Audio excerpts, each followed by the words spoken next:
It's very hard to put a number on this.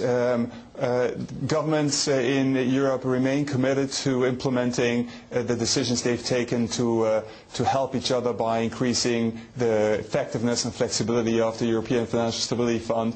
And in the US, we've just recently seen proposals for more support for the economy in the short run via extension of payroll tax relief and unemployment insurance, and as well as proposals for medium-term fiscal adjustment. So there are steps being taken in the right direction.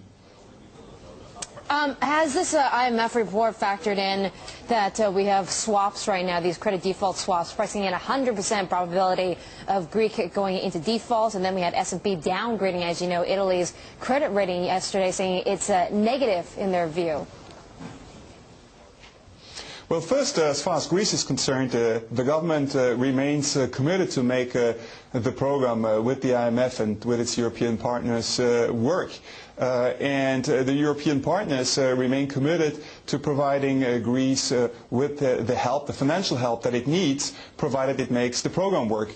So that's not the fact that they could default is not in our central scenario at all.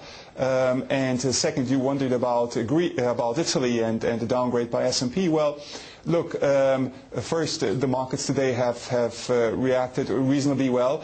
But it's also important to bear in mind that Italy's deficit right now at 4% of GDP is in line with its European peers. It's actually lower than that of other advanced economies. And also its debt ratio, we expect it to decline starting in 2013. And finally, its fiscal deficit would be close to balance by 2013. So we think that the jitters that are in the market for the moment vis-à-vis Italy, that they will gradually disappear if the government remains committed to its program. And this is what we expect. Yeah, well, IMF's chief economist, Olivier Blanchard, your colleague, talking about a risk of a credit crunch in this current climate and crisis. What do you think of that prediction? Do you think that's a possibility? That is a possibility, yes. I mean, we can have what we call multiple equilibria in markets. I mean, if markets lose faith in government's ability to act, then there could be further sell-off of sovereign bonds, and that could make the situation of many economies in Europe worse, and that in turn would make the situation of the banks worse, and then one would be in a kind of downward spiral. I mean, it is a possibility. We explore it even in a downside scenario within the wheel, and within the confines of that scenario, we find that global activity would be lower by about 3% or more, and that would be very serious. You know, when you hear the term credit crunch and you think of the term banking crisis, it just seems like it's 2008 and the Lehman's collapse and global financial crisis all over again.